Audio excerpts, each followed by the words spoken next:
¿Cómo está la familia? Sí, le estamos dando apoyo a la familia, apoyo espiritual, apoyo moral. Sí le estamos dando consejería a los hijos, alejando el temor, porque pues sí, hermano, se ve tanta cosa en las noticias que pues sí, los hijos a veces no lo entienden. A mí mis hijos me dicen que si ya es el fin. Bueno, ¿se bajó el volumen? Sí, ¿verdad? ¿Qué pasó, Alan? ¿Se acabó la pila o qué? Sí. No. Bueno, pues sí se acabó el volumen. Pero pues vamos a hablar un poco más fuerte. ¿Sí me escuchan allá atrás? Así, si tengo la voz toda medio. Vamos a abrir la palabra de Dios en Juan capítulo 20. Juan capítulo 20, versos del 1 al 10. Juan capítulo 20, versos del 1 al 10.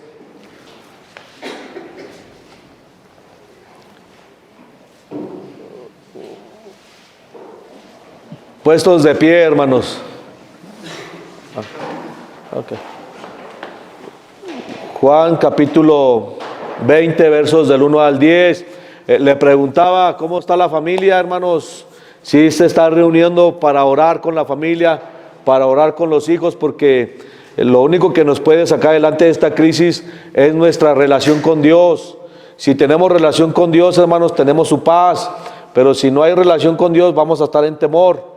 Entonces, reúna a su familia cada día, hermanos, haga oración. ¿Ya, mijo? Oh, gracias. Lo tenemos, hermanos. Yo comienzo con el Juan capítulo 20, versos del 1 al 10. Yo comienzo con el verso 1, usted el verso 2 y así alternadamente hasta el verso 10. Dice la palabra de Dios: el primer día de la semana, María Magdalena fue de mañana, siendo aún oscuro, al sepulcro, y vio quitada la piedra del sepulcro.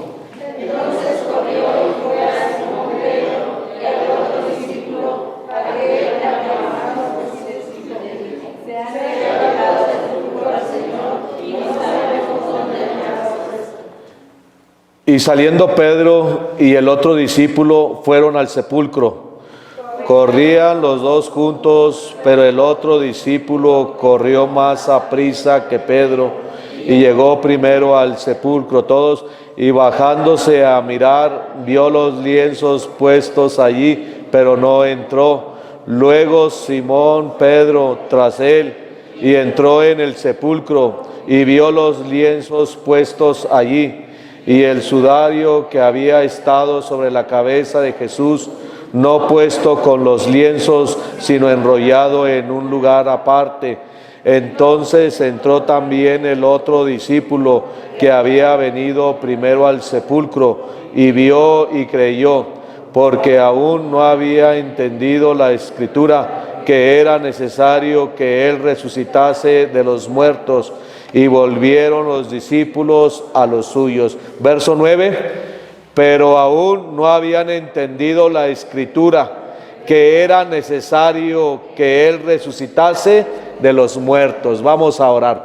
Buen Dios y Padre celestial, gracias te damos, Padre, porque estamos en tu casa, en tu santa presencia, Padre, alabando y glorificando tu nombre. Y Señor, pues háblanos el día de hoy, Padre, danos palabra tuya, palabra de esperanza, de fortaleza. Y Padre, sigue guardando nuestras vidas, sigue guardando nuestras familias de esta horrible pandemia, Padre. Sea un cerco para nosotros, para nuestras familias, para tu pueblo, Dios, para nuestro México, Padre. Te necesitamos y ayúdanos a humillarnos delante de ti, darte toda la honra y toda la gloria. Háblanos también el día de hoy con tu palabra, Dios. En Cristo Jesús oramos. Amén. Puede sentarse.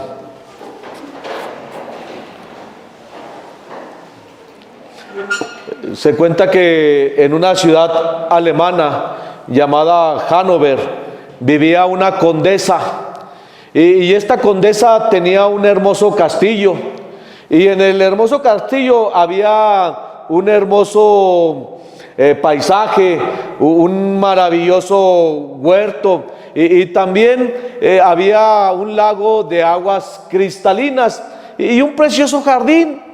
Pero la condesa no creía en la existencia de Dios y se burlaba de la resurrección. Y cuando estaba en su agonía, porque llegó el tiempo en que enfermó de muerte y estaba en su agonía, y ella dio órdenes diciendo que la sepultaran, que cuando ella muriera la sepultaran en el búnker que en vida ella había construido. Y sí, hermanos, ella había construido un gran búnker con piedras muy sólidas, con piedras enormes que estaban grampadas con cosas de acero. Y allí, hermanos, pues finalmente la condesa murió. Y fue sepultada allí en el huerto, porque había el huerto y ahí estaba su búnker. Y la sepultaron allí. Y en el búnker había una inscripción que decía: esta sepultura estará cerrada por la eternidad. Pero pasó el tiempo y una pequeña semillita fue llevada por el viento y cayó en una de las grietas de esa sepultura, y poco a poco la semillita fue germinando y poco a poco creció un árbol hasta que se convirtió en un gran árbol, y esas raíces del árbol eran tan profundas que poco a poco fueron botando todas y cada una de aquellas enormes piedras, y la sepultura aún con el acero quedó deshecha, dejando al descubierto a aquel féretro. Mire, hay resurrección. Sí, hay resurrección, pero para unos la resurrección va a ser condenación, y para otros va a ser una resurrección de vida. Entonces, mire, hay huertos hermosos, pero sin Dios solo encierran muerte. Sin Dios solo hay condenación. Sin Dios no hay paraíso. Por eso mi pregunta es: ¿cómo está su vida? Porque la Biblia dice que nuestra vida es la labranza de Dios, es el huerto de Dios. Entonces, ¿cómo está nuestro huerto? ¿Cómo está nuestra vida? ¿Está en santificación a Dios? ¿Está en obediencia a Dios? Porque el día del juicio final, ahí Dios va a revelar cómo fue nuestra vida, cómo fue nuestro huerto, qué es lo que encerró nuestro huerto. ¿Encerró vida o encerró pudrición? ¿Cómo estamos delante de Dios? ¿No cree que es un buen momento para reflexionar más que lo que está pasando en el mundo? Más que reflexionar en lo que está pasando en el mundo, es mejor reflexionar cómo estoy caminando con Dios, cómo está mi familia con Dios. Estamos entregados a Dios, estamos viviendo en santidad para Dios. Deberíamos de estar reflexionando en eso. Mire, en la Biblia hay 3 huertos. En esos 3 huertos que menciona la Biblia, se decidieron cosas. En esos 3 huertos Dios se encontró con el hombre. En esos 3 huertos se marcó el rumbo de la historia de la humanidad. Y hoy vamos a ver esos 3 huertos. Así que, en primer lugar, el primer huerto de Dios es el huerto del fracaso humano y de la misericordia de Dios. Vean conmigo Génesis capítulo 2. Génesis capítulo 2, verso 8. Usted ya sabe de este huerto. El huerto Edén, un huerto maravilloso, un huerto especial. Era el huerto de la felicidad, era el huerto de la paz, era el huerto de la bendición de Dios. Ahí no había muerte, ahí no había tristeza, ahí no había enfermedad. Estaba lleno de vida, había gozo, paz, hermosura, comunión con Dios. Su olor era hermoso, lleno de las bendiciones de Dios. Era como habitar en la gloria convivencia con Dios no había maldad, enfermedad, dolor ni miseria.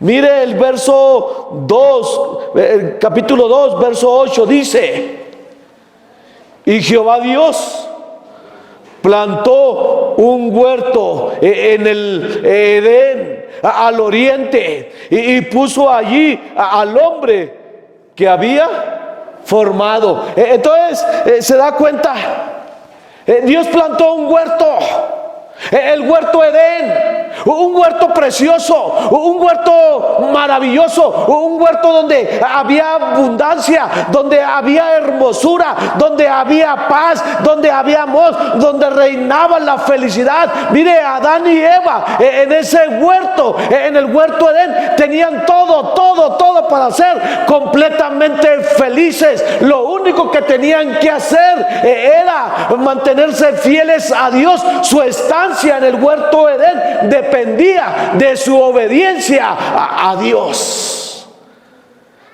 Pero dice la Biblia que Adán y Eva fallaron. Imagínense, tenían todas las condiciones para vivir en santidad. Tenían todas las condiciones para vivir en plena comunión con Dios. Tenían todas las condiciones perfectas para ser obedientes a Dios por siempre. Dios les había dado solamente un único mandamiento. Dios les había dicho: mira, Adán y Eva pueden comer de todo, pueden vivir aquí por siempre, solamente no coman del árbol de la ciencia del bien y del mal que está en medio del huerto. Era complicado aquello. Era sencillo. Mas sin embargo, Adán y Eva, dice la Biblia, que ellos pecaron. ¿Y sabe qué pasó cuando ellos pecaron? Cuando ellos pecaron, ese huerto de la felicidad, ese huerto de la abundancia, se convirtió en el huerto del fracaso humano. Mire el verso 6. Y vio la mujer que el árbol era bueno para comer y que era agradable a los ojos y árbol codiciable para alcanzar la sabiduría, y tomó del fruto y comió y dio también a su marido, el cual comió así como ella. Mire, ¿y sabe qué es lo que pasa después de que ellos comieron? Después de que ellos comieron, hermanos, vino el fracaso, vino el dolor, vino la tristeza, vino el juicio de Dios, vino la condenación de Dios. Por eso es que hoy en día, hermanos, todavía tenemos las consecuencias de lo que pasó en ese huerto del fracaso. Hoy en día tenemos muerte, condenación, adulterio, fornicación, inmundicia, lascivia, idolatría, enemistad, pleitos, iras, celos, contiendas, disensiones, homicidios, herejías, drogadicción, crímenes, enfermedades, maldición, alcoholismo, guerras y asesinatos. Porque en el huerto Edén se falló. Porque en el huerto Edén el hombre pecó contra Dios. Porque en el huerto de Edén el hombre sacó a Dios de sus vidas. Y es por eso que hasta el día de hoy estamos sufriendo las consecuencias. Pero mi pregunta es: ¿cómo está tu vida? ¿Cómo está mi vida delante de Dios? Estamos viviendo en el huerto del fracaso, estamos en desobediencia a Dios, nos seguimos rebelando contra Dios. A veces vemos las cosas que están pasando en el mundo y aún así la gente no se quiere volver a Dios, aún así la gente no está buscando a Dios, aún así la gente sigue en rebeldía abierta a Dios. Pero ¿cómo estamos nosotros? ¿Sabes qué? Adán y Eva pecaron contra Dios. ¿Y sabes qué hicieron después? Se llenaron de temor. Le tuvieron miedo a Dios tuvieron miedo de encontrarse con Dios. Dice la Biblia que se cosieron delantares de hojas de higuera y fueron y se escondieron en los árboles del huerto, porque Dios se paseaba por el huerto. Dios los andaba buscando porque Dios los amaba, porque Dios los ama, porque Dios quería tener una comunión íntima con ellos, y Dios salió a buscarlos para encontrarse con ellos. Pero dice la Biblia que ellos se escondieron, tuvieron temor porque estaban desnudos. Y Dios les dijo: ¿quién te enseñó que estabas desnudo? ¿Has comido del árbol, del fruto que te dije que no comieses? Pero ¿sabe qué hizo Dios? Aún y cuando Adán y Eva pecaron, ¿sabe que el juicio de Dios ahí se pudo haber ejecutado de una vez y para siempre? ¿Sabe que Dios de una vez y para siempre ahí pudo haber exterminado a Adán y a Eva? Porque es el huerto del fracaso humano, pero también es el huerto de la misericordia de Dios. Y aunque Adán y Eva pecaron, y aunque Adán y Eva merecían el exterminio de Dios, el juicio de Dios en ese momento, aún ahí Dios les extendió su misericordia y les dio una promesa. Mire el verso 15. Aquí en el verso 15 Dios está hablando con la serpiente, porque fue la que engañó a la mujer. Y en el verso 15 Dios le dice a la serpiente: pondré enemistad entre ti y la mujer, y entre tu simiente y la simiente suya. Esta te herirá en la cabeza y tú le herirás en el calcañar. ¿Sabe qué está profetizando Dios? Está profetizando la destrucción de Satanás. Está profetizando que un hijo de la mujer iba a venir y le iba a aplastar la cabeza a Satanás. Es decir, Jesucristo le está prometiendo a Adán y a Eva un redentor, le está prometiendo un salvador, le está prometiendo una esperanza de vida, le está prometiendo una oportunidad de vida para que restaure su relación caída. ¿Has fallado? Sí, yo he fallado. ¿Hemos pecado? Sí, hemos pecado. Pero aún en nuestro pecado Dios nos extiende su misericordia y nos extiende su gracia, nos extiende su mano poderosa y nos da una oportunidad de restaurar nuestra vida, de recomponer nuestra vida, de restaurar nuestra relación que tenemos con Él. Así que este momento, hermanos, de pandemia es para encerrarnos en la presencia de Dios y humillarnos y decirle: Padre, extiende tu misericordia sobre mi familia, sobre mis hijos que aún no te conocen, Padre, sobre mis seres queridos, sobre nuestro México, Padre. Entonces, ese es el huerto del fracaso y de la misericordia de Dios, del fracaso humano y la misericordia de Dios. El segundo huerto de Dios es el huerto del dolor, es el huerto del sufrimiento, pero también es el huerto del amor que impulsó a Jesucristo a seguir adelante. Ve conmigo a Lucas capítulo 22. Lucas capítulo 22, versos del 39 al 44. Lucas capítulo 22, versos del 39 al 44. Se los leo. Dice la palabra de Dios: y saliendo se fue como solía al monte de los olivos, y sus discípulos también le siguieron.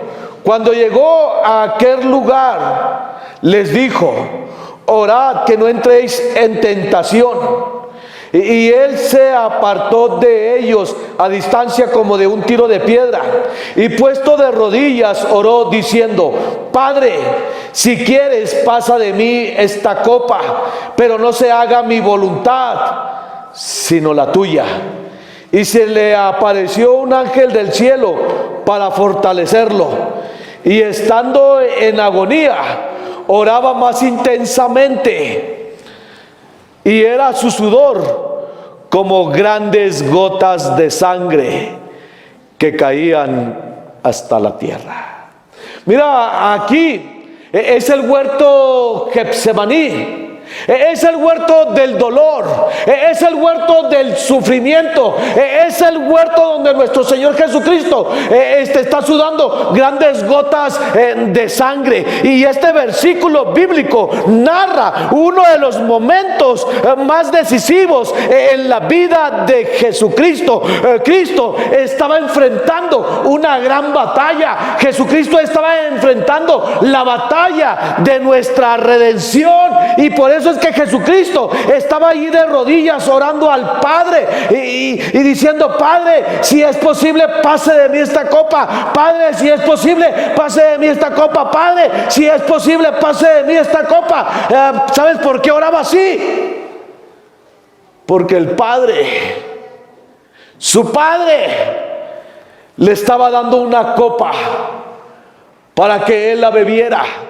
Pero sabes que esa copa era la copa del dolor, era la copa del sufrimiento, era la copa que contenía la ira de Dios para este mundo, era la copa que tenía tu pecado y que tenía mi pecado, era la copa que Jesucristo no quería beber.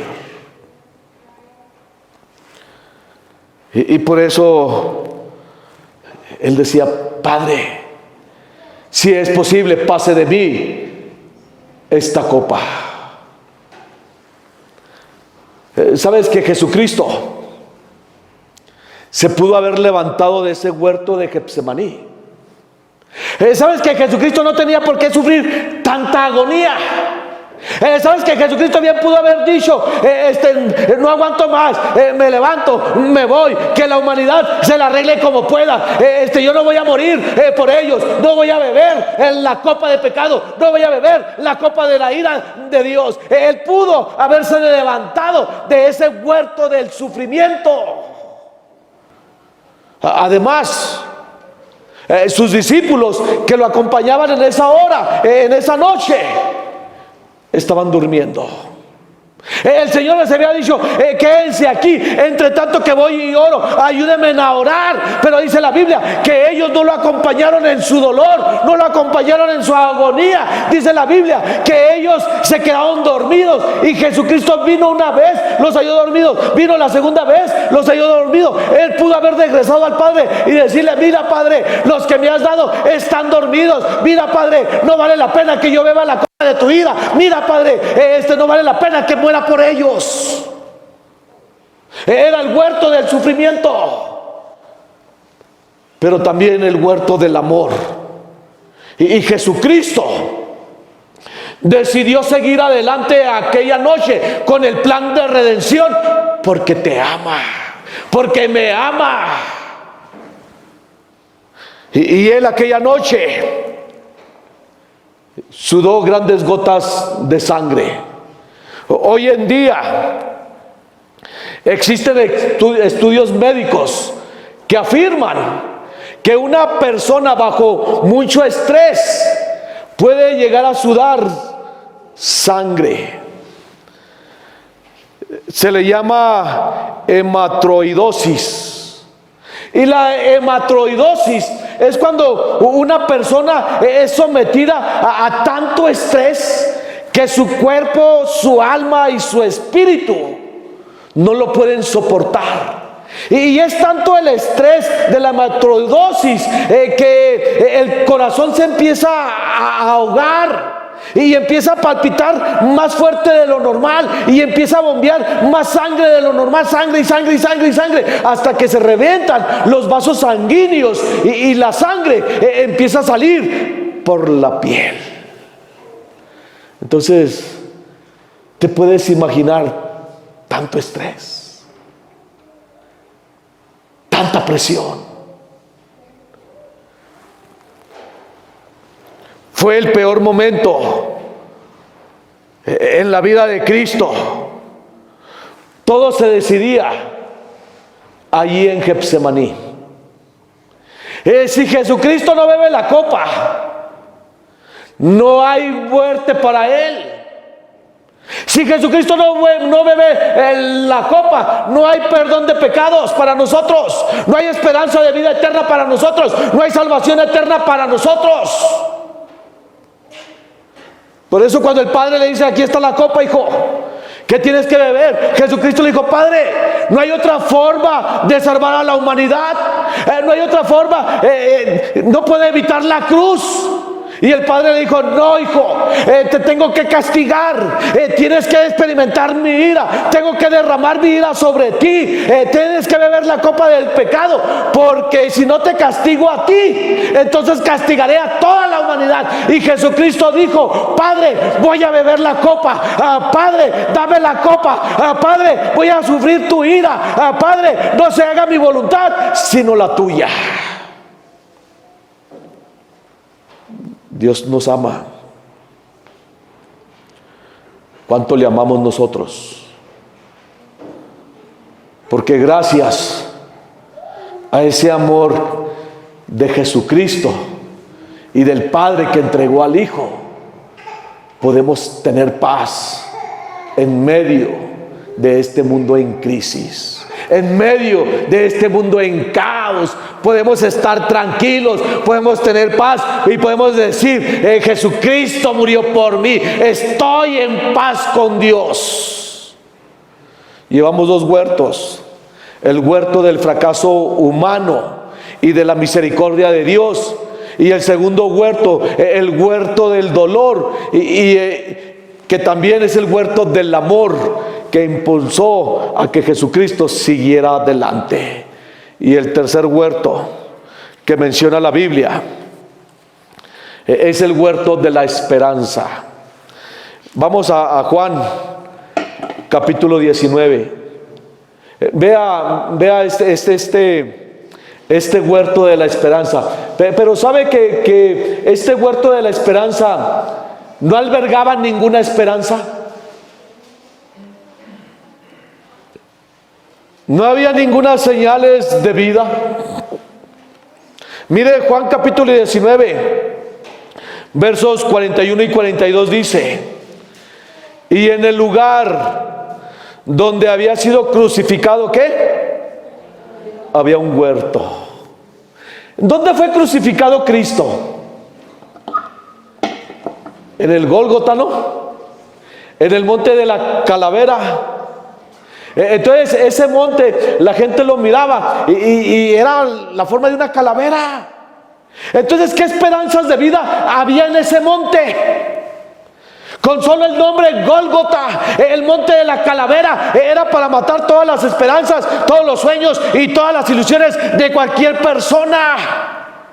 Y Jesucristo fue crucificado en ese monte. Ahora, ¿qué esperanzas había en un crucificado?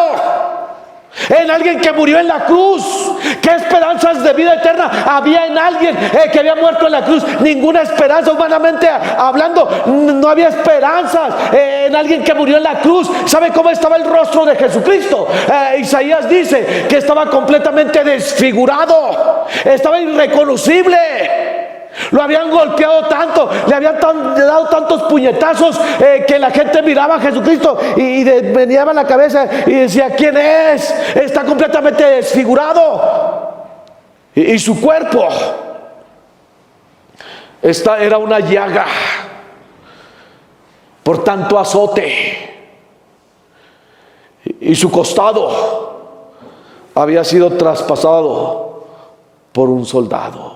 Entonces la gente allí en el Gólgota, en el monte de la calavera, miraba a Jesucristo crucificado, desfigurado, azotado, muerto, traspasado. ¿Y sabe qué decía la gente? Decía: ¿qué esperanzas de vida hay aquí?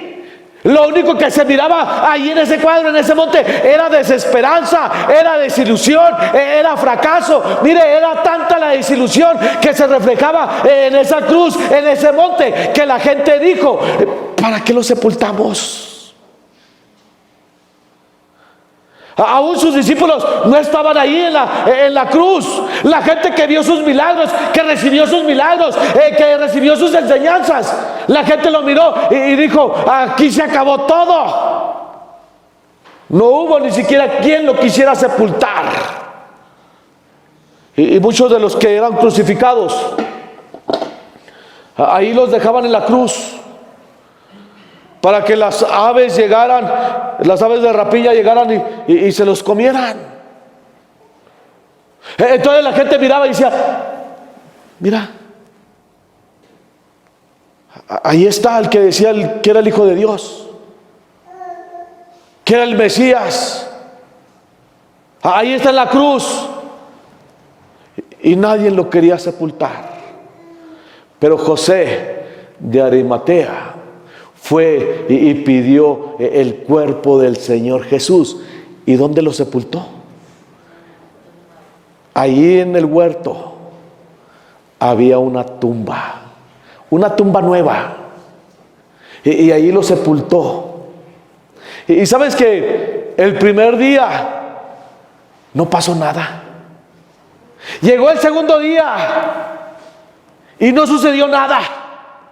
Pero al amanecer, el alba del tercer día, sucedió el más maravilloso y más grandioso milagro de toda la Biblia, de toda la historia de la humanidad. Sucedió el milagro de la resurrección. Jesucristo se levantó de aquella tumba del fracaso, se levantó de aquella tumba victorioso, resucitó, venció a la muerte, venció al pecado, venció al demonio, venció las estadísticas, venció a todos. Por eso es que tú y yo tenemos esperanza de vida eterna.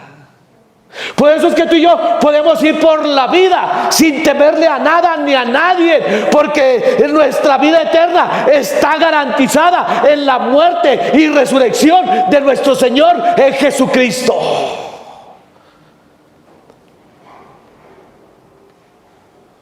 El Señor nos da esperanza. Quiero terminar con esta historia. El primer presidente de Estados Unidos fue George Washington. Pero el pequeño George Washington creció en una granja. Su padre, el señor Washington, pues sí tenía propiedades, granjas, y ahí cerca de su casa, el señor Washington puso un huerto de árboles frutales, de árboles de duraznos, manzanos, peras, y ahí lo tenía. Pero alguien le regaló un cerezo, un pequeño árbol más o menos grandecito, un cerezo, y era su árbol preferido. Y antes de plantarlo, mandó llamar a todos sus trabajadores y a su pequeño George Washington de 8 años de edad, y en presencia de todos plantó el cerezo, hizo el hoyo, plantó el cerezo, y cuando terminó les dijo: miren, ahí les encargo este cerezo, no me lo vayan a dañar, no vayan a hacer nada que me lo perjudiquen. Y sí, todos entendieron y se fueron a trabajar. Y pasó el tiempo y el arbolito fue creciendo, el cerecito. Y llegó la primavera y le salieron los primeros botones. Iba a dar sus primeros frutos. Pero en esos días, al pequeño George Washington le regalaron una hacha nueva. No, y el chamaquito pues salió contento con su hacha nueva, destrozando todo lo que se encontraba, árboles secos, cercas, y llegó al huerto de los árboles frutales y no se aguantó y empezó a darle a los duraznos, a los manzanos, a las peras, destrozó ramas y llegó donde estaba el cerezo, y él solo pensaba en su poderosa hacha, y sin pensarlo, de un solo golpe, ¡paz!, arrancó el cerezo. Cuando llegó el señor Washington y miró su huerto destrozado, preguntó que quién había hecho aquello, pero nadie le daba razón. Así que llamó a su pequeño Washington, George Washington, y con voz colérica le dijo: hijo, dime, ¿tú hiciste esto? ¿Tú lo destrozaste? Y el pequeño George Washington agachó la cabeza y avergonzado le dijo: padre, no te puedo mentir, fui yo. Y el padre le dijo: Washington, no pudiste cuidar un árbol que te encargué. No me pudiste obedecer en esto. Y el pequeño Jorge Washington pues agachó más su cabeza, se sonrojó. Y el padre fue y puso las manos en los hombros de su hijo y le dijo: hijo, alza tu mirada y mírame. Y el pequeño Jorge Washington, alzó su mirada a su padre y el padre le dijo: mira, hijo, lamento mucho haber perdido el cerezo, pero me alegra que hayas tenido el valor de decir la verdad. Y Jorge Washington nunca lo olvidó. Y hasta el final de su vida fue tan valiente y honorable como ese día de su infancia en el huerto. ¿Has fracasado? ¿He fracasado? Sí. ¿Le hemos fallado a Dios? Sí. ¿Hemos quebrantado las leyes de Dios? Sí. Pero ¿sabes que hay esperanza? ¿Sabes que hay perdón de pecados? ¿Sabes que podemos recomponer el camino con la ayuda de Dios? Si tan solo tenemos el valor de venir y decirle a Dios: Padre, sí lo hice yo, Padre. Sí, Padre, yo pequé. Sí, Padre, yo violé tus leyes. Sí, Padre, yo quebranté tus leyes y tus mandamientos. Sí, Padre, yo he vivido en desobediencia a ti, Padre.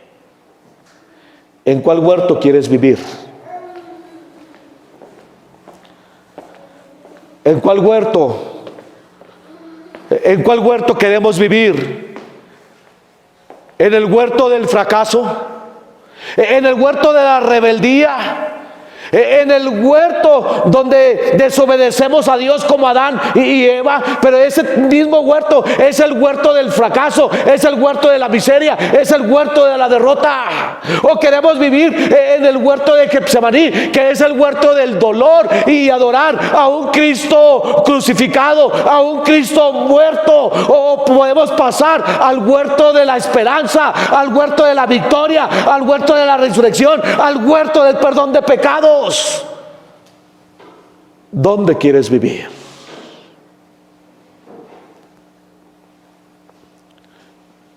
Mira, es el momento de humillarnos ante Dios y decirle: Padre, perdóname. ¿Habrá alguien aquí que quiera decirle a Dios: Dios, sí, Padre, fui yo. Yo estoy mal, Padre, yo me equivoqué, Padre, yo me desvié de tus caminos, Padre. Mira, si te quieres humillar delante de Dios, y yo te invito para que ahí en tu lugar te pongas de rodillas y vamos a hacer una oración donde le pedimos perdón a Dios y también le pedimos que proteja a nuestra familia, que proteja a nuestra iglesia, que proteja a nuestro México, que proteja a este mundo. ¿Te gustaría ponerte de rodillas para que oremos ante Dios?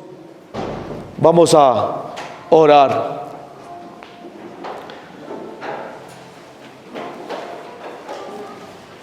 Buen Dios y Padre Celestial, aquí estamos, Padre, delante de ti, pidiéndote perdón, porque hemos pecado contra ti. Te hemos desobedecido, Padre. Hemos sido infieles a ti, Padre.